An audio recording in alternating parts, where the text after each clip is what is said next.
Vote लेना है तो 1 लाख लुटा देते हैं, वोट लेना है तो 1 लाख लुटा देते हैं, दौड़कर खुद ही गले सबको लगा लेते हैं। कोई दर छोड़ भी देता है भिखारी, लेकिन मेरा नेता तो हर एक दर पे सजा देते हैं। राज अपने देश पर करते देश वाले हैं, राज अपने देश पर करते देश वाले हैं। दुनिया वालों देख लो, हम सबसे निराले हैं। रूस, चीन, जापान से कह दो ये सीना तान के, जितने तुम पर फूल रहे हो उतने यहाँ घोटाले हैं। बच्चों के फ्यूचर के लिए चुनिए best educational platform Singhania educational institute, को educational English medium CBSE inter college, Sitapur का best and most consistent private CBSE school. CCTV secure campus, GPS enabled transport system, golf coaching, STEM practice, coding, artificial intelligence, robotics and many more. Admission open.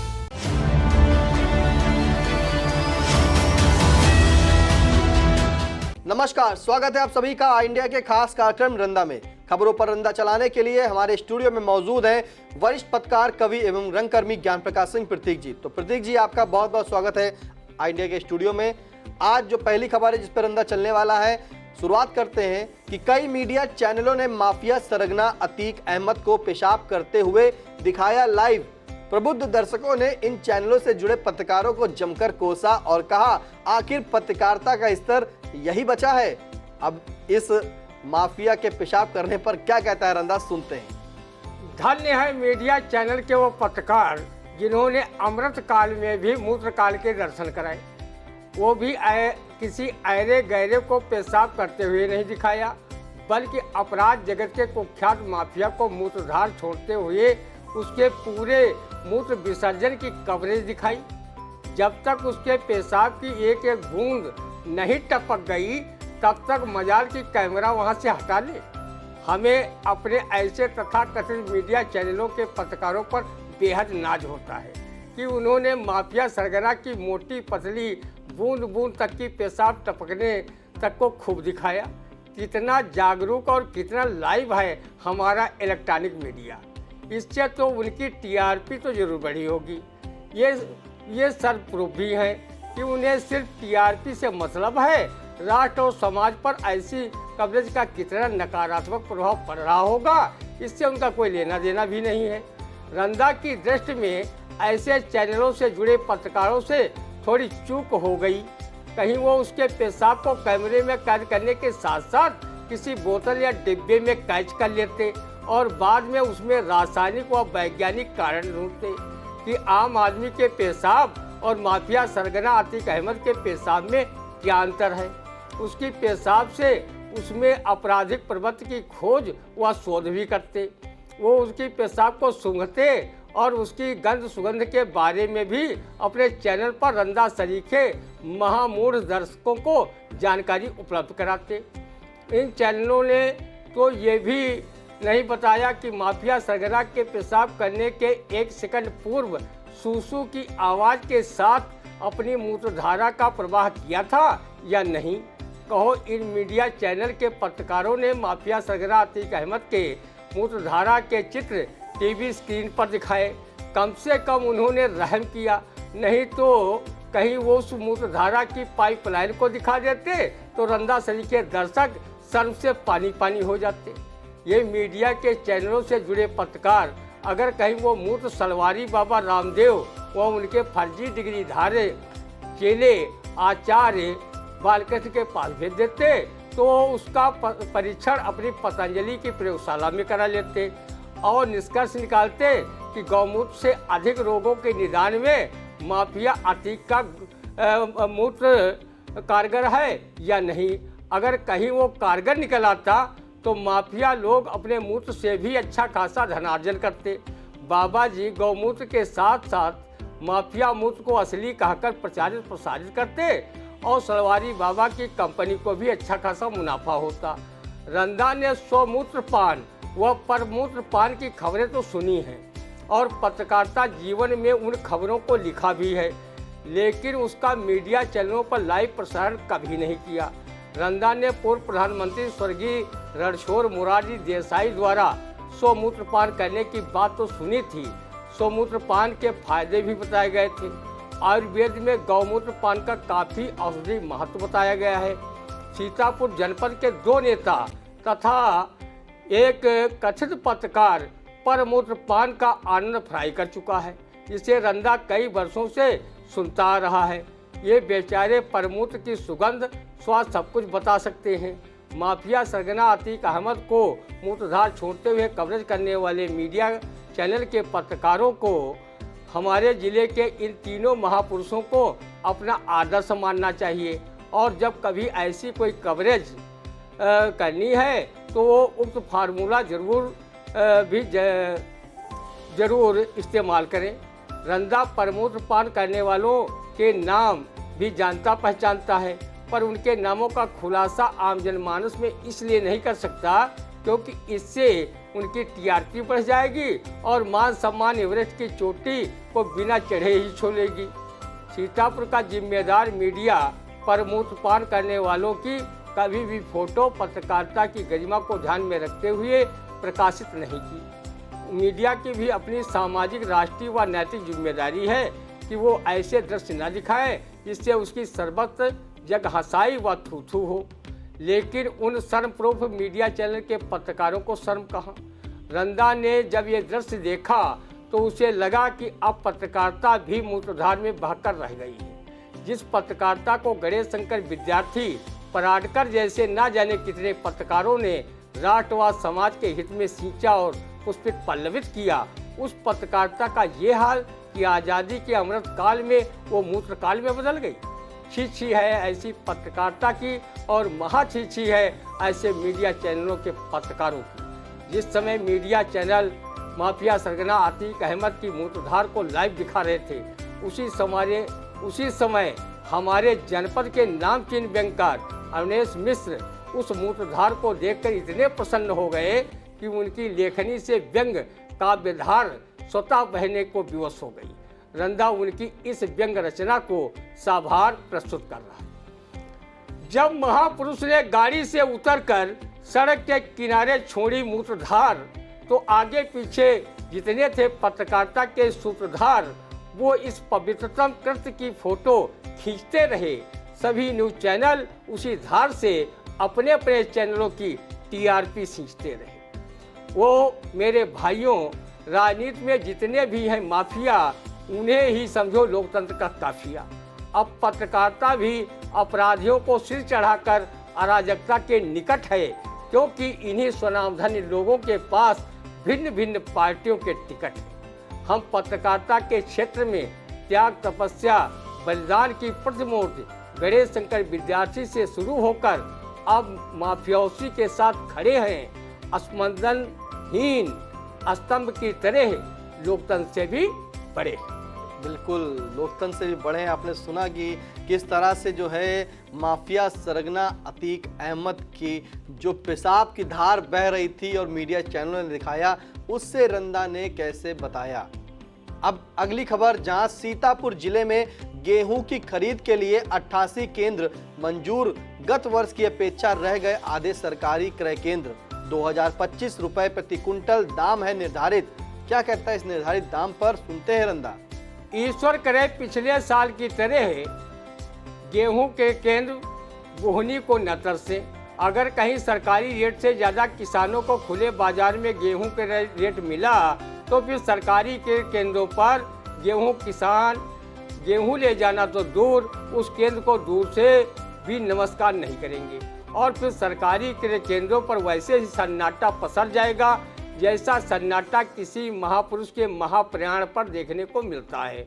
सरकारी क्रय केंद्रों पर कितनी धांधली होती है, इसको राज्यमंत्री कारागार सुरेश राही भलीभांति जानते हैं। वो अपने पिछले विधायकी कार्यकाल में क्रय केंद्रों पर हो रही खरीद में धांधली की कथित शिकायतों पर एक केंद्र पर धरना देकर बैठ गए थे।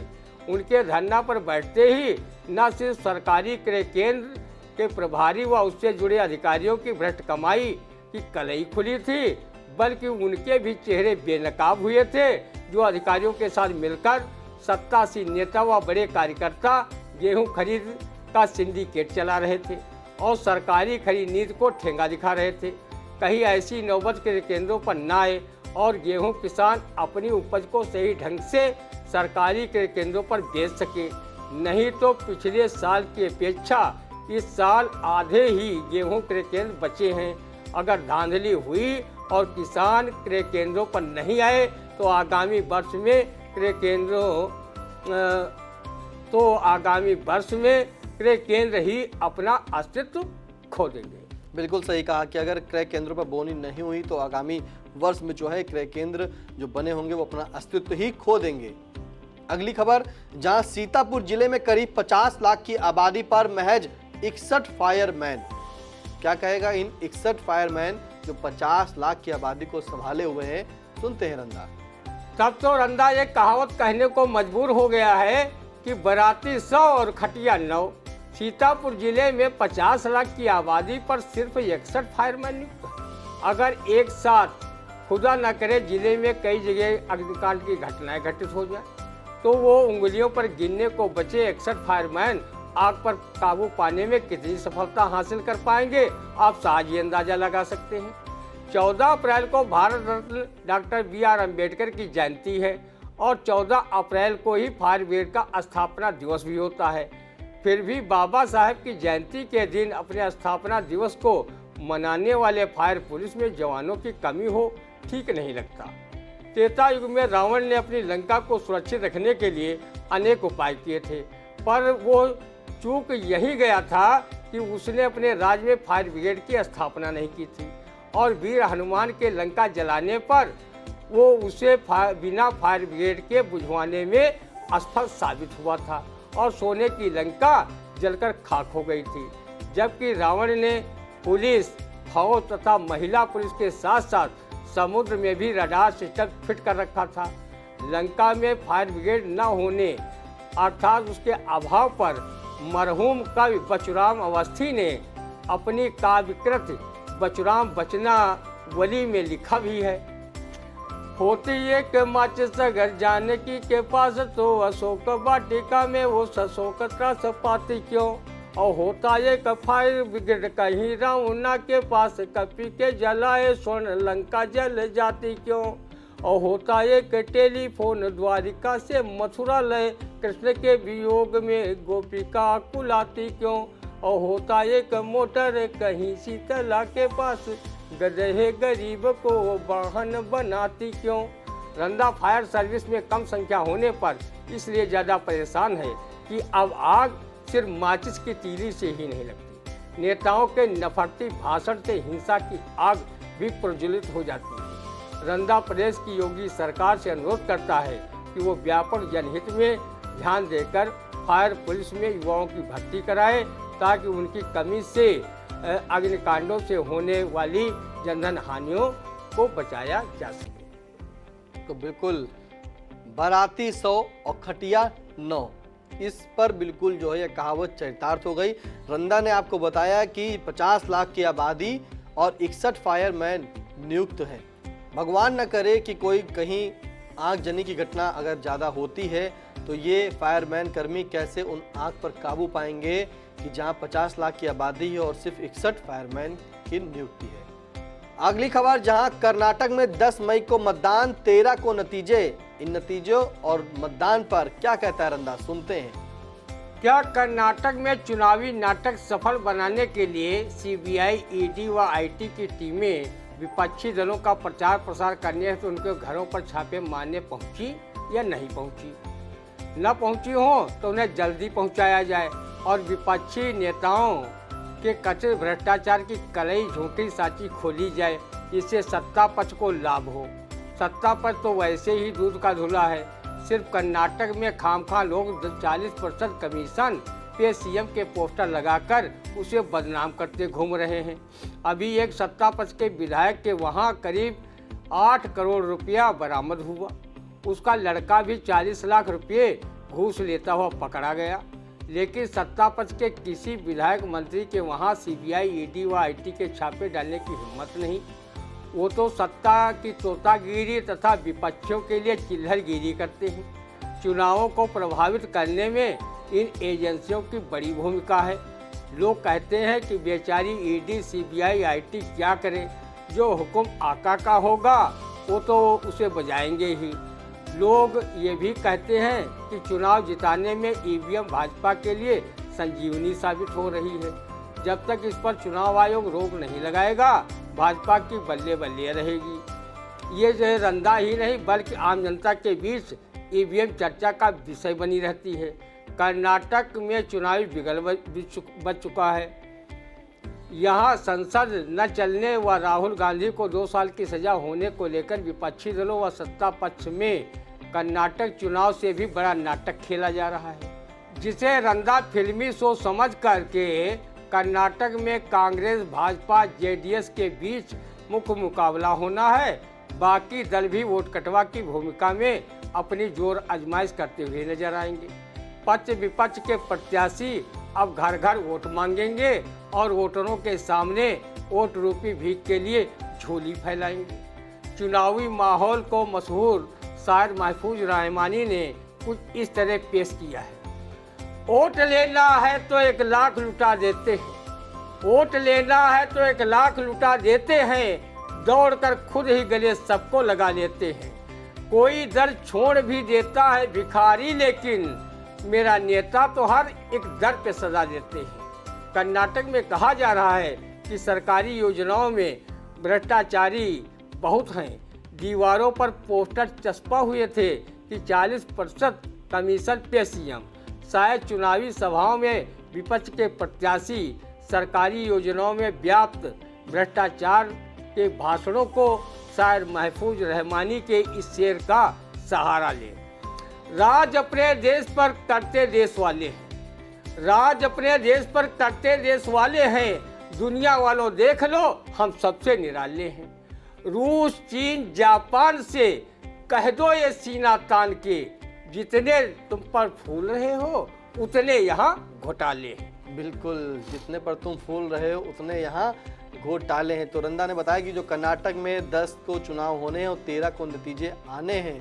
तो रंदा ने कहा कि जो ईडी, सीबीआई जो टीम है वो विपक्ष के ऊपर लगा दी जाए तो कुछ और ही नज़ारा हो जाएगा। अगली खबर, जहां नगर निकाय चुनाव में मेयर, अध्यक्ष, पार्षदों तथा सभासदों की आरक्षण सूची हुई जारी। निकाय चुनाव में फूंक फूंक कर कदम रखेगी भाजपा। अब जो भाजपा आरक्षण सूची पर कदम रखेगी क्या है, सुने।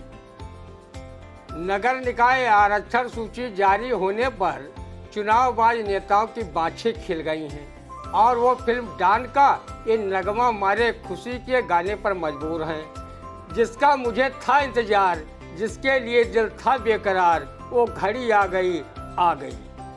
आरक्षण सूची जारी होते ही उन चुनावबाज नेताओं और प्रत्याशी बनने की बरसों से डींग हाँकने वाले लोगों के चेहरे फ्यूज बल्ब की तरह दिखाई दे रहे हैं। जो आरक्षण सूची की सीट से बाहर हो गए हैं, वही उन चुनावबाजों के चेहरे 1000 वाट के बल्ब जैसे दमदमा उठे हैं। जिन संभावित प्रत्याशियों के मन मुताबिक सीट का आरक्षण हो गया है, जहां पुरुष के बजाय महिला सीट हो गई है, वहां उनके पतिदेव अपनी अपनी पत्नी को चुनाव लड़ाने हेतु पूरी जोर आजमाइश में जुट गए हैं। वो जानते हैं अगर पत्नी चेयरमैन हो गई तो वो उनके जनप्रतिनिधि बनकर अध्यक्ष पद की रसमलाई चाटेंगे। सीतापुर नगर पालिका परिषद की सीट सामान्य महिला होने से बड़े बड़े चुनावबाज जो सीट के आरक्षण के पूर्व में अपना प्रचार प्रसार बैनरों से में अपने बड़े बड़े फोटो लगवाकर दीपावली और नए साल की बधाइयाँ बिना मांगे दे रहे थे। वो भी बधाइयाँ दे रहे थे जिन्होंने कभी अपने ऊंचे संस्कारों के चलते माता पिता और गुरु को कभी प्रणाम और पैलगी तक नहीं की थी। वो भी रंदा सरीखे इरे गहरे वोटरों के चरण वंदना में मशगूल थे और संदेश दे रहे थे कि हम भी नगर पालिका के चुनाव में उतरने वाले हैं। जब सीट पुरुष के बजाय महिला हो गई तो उनके कलेजे पर सांप जरूर लौट गया, लेकिन वो संभल गए और अब अपनी पत्नी को प्रत्याशी बनवाने के लिए मजबूर हैं। मिश्रिक नायमी सारण नगर पालिका परिषद के आरक्षण में बदलाव होने से फिर से अनुसूचित जाति महिला सीट हो गई है। इसलिए पूर्व पालिका ने सरला देवी फिर से चुनाव लड़ने में उनके लिए बल्ले बल्ले हो गई है। वो दिसंबर में हुए सीट बदलाव से काफ़ी परेशान हो गई थी और लखनऊ तक की दौड़ लगा रही थी। भाजपा के प्रदेश अध्यक्ष भूपेंद्र चौधरी ने संकेत दिया है कि इस बार पार्टी टिकट देने में फूंक फूंक कर कदम रखेगी। पार्टी कार्यकर्ताओं को ही ज़्यादा से ज़्यादा टिकट देगी। आदरणीय चौधरी साहब, रंदा जानना चाहता है क्या उन कार्यकर्ताओं को भी ज़्यादा से ज़्यादा टिकट देगी जो वर्षों से भाजपा कार्यालय व मीटिंगों में कुर्सी दरा बिछाने का काम कर रहे हैं, या फिर दूसरे दलों से आए भाजपा वॉशिंग मशीन में डालकर निकाले गए कार्यकर्ताओं को ज़्यादा टिकट देगी। इसमें कुछ संशय लग रहा है। जब सीतापुर जैसे जनपद में भाजपा को अपनी पार्टी के मूल कार्यकर्ताओं में कोई लोकसभा का प्रत्याशी नहीं मिला, दल बदलू ही पार्टी में टिकट लेकर सांसदी की कुर्सी पर विराजमान हैं और सत्ताई मालपुआ उड़ा रहे हैं। विधानसभा चुनाव में अगर चौथा विधायक ज्ञान तिवारी व मोहली विधायक शशांक त्रिवेदी को छोड़ दिया जाए तो शेष जितने भी भाजपा के विधायक हैं वो मूल रूप से भाजपाई न होकर दल बदलू ही हैं। अब आप कहते हैं तो रंदा मान ही लेता है कि ज़्यादा से ज़्यादा टिकट भाजपा कार्यकर्ताओं को ही मिलेंगे। रंदा ने तो उसी समय देख लिया था जब ब्लॉक प्रमुखी के चुनाव हुए थे और किस प्रकार नंगा नाच नाच कर जो लोकतंत्र का चीरहरण कर सत्ता पक्ष ने अपने प्रत्याशी जितवाए थे।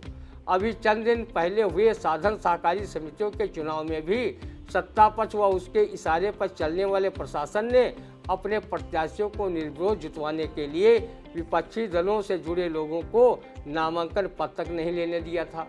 इसकी शिकायत उच्च न्यायालय तक भी पहुंची। रंदा चुनाव प्रशासन से गुजारिश करता है कि नगर निकाय के चुनाव निष्पक्ष व शांतिपूर्ण ढंग से संपन्न हो। इस चुनाव पर ब्लॉक प्रमुखी व सहकारिता चुनाव जैसे सवालिया निशान न लगे। तो रंदा जो है चुनाव आयोग से अपील करता है और निवेदन भी करता है कि जो चुनाव होने हैं उन पे उनको नगर निकाय के चुनाव वो शांतिपूर्ण ढंग से और निष्पक्ष तरीके से ही कराया जाए। इन चुनावों को ब्लॉक प्रमुखी व सहकारिता चुनावों पर जैसे सवालिया निशान लगे हैं उन्हें न लगाया जाए और निष्पक्ष तरीके से शांतिपूर्ण ढंग से चुनाव नगर निकाय का कराया जाए। तो कैसा लगा रंदा आप कमेंट करके जरूर बताइएगा। अब दीजिए इजाजत, फिर मिलते हैं आपसे अगले रविवार सुबह 8:30 बजे। और हाँ, सीतापुर की खबरों से अगर रहना चाहते हैं अपडेट तो आई इंडिया चैनल को यूट्यूब पर जाके सब्सक्राइब करें और बेल आइकन दबाना ना भूलें। नमस्कार।